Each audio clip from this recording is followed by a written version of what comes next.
Hi everyone, this is Gareth. Just giving you a bit of a video update to supplement the emails that we've been sending out. Hopefully you're all getting them, and do keep an eye on them. The government are making lots of announcements at the moment, but then very little detail at the time of announcement.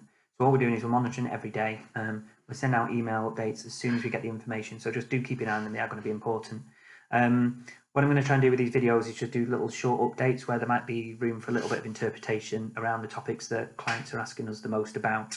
The first one that we're getting the most questions about at the moment is this 80% contribution to employees' pay.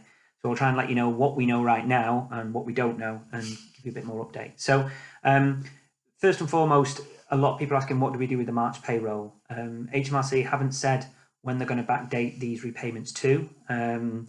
They only announced them maybe a week ago. So we are suggesting that you just do March payroll as normal. So if employees have done a few reduced hours, reflect that in the pay as you would do.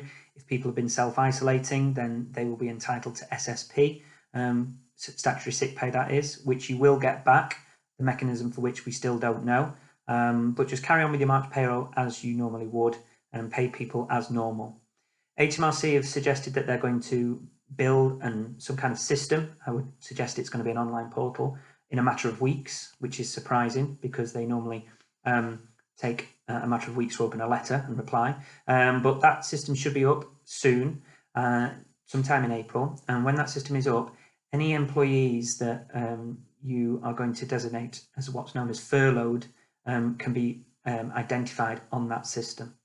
So when somebody is identified as furloughed, that's an agreement between you and the employee.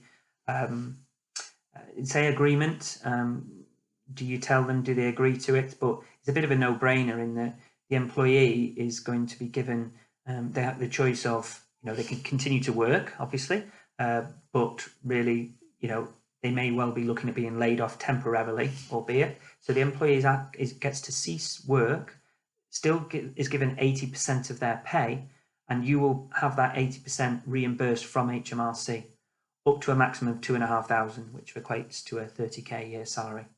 So the system as it stands is that March carry on as you were. Sometime in April, you can identify people who are going to be furloughed, i.e. ceasing to work. You list them on the system, you give them 80% of the pay, or you can choose to top up their pay to 100%, but that's totally up to you. And then HMRC will reimburse you that money. They're suggesting that it might be around the end of April that reimbursements come out, but we're yet to see. I've read some suggestions that this system might be backdated to March payroll, i.e. from the 1st of March, but there's no confirmation on that. I can't say that. I would work on the basis that it starts from when it was announced, but who knows? I think other things to be mindful are of that we don't know how this works with regards to gross and net pay. So as things stand, you will calculate the pay as usual, subject to the 80% deduction. You will make the deductions from them as usual and give them their net pay. And then HMRC, and either you will pay the PAYE over as usual and then be reimbursed the gross pay from HMRC, or potentially you might just pay the net pay to the employee and HMRC will let you off the PAYE for that period, but we don't yet know. So that's all we know right now. Hopefully that's added a little bit of clarity. As soon as we get more specifics from HMRC, then we'll be sure to update all of our client base via email. I'm going to do a few more video updates around the other questions we're getting around grants and loans. Seems to be key at the moment, and deferral of certain tax and VAT liabilities. But for now, that's all we know, and I'll hopefully speak to you all soon. Thank you. Bye.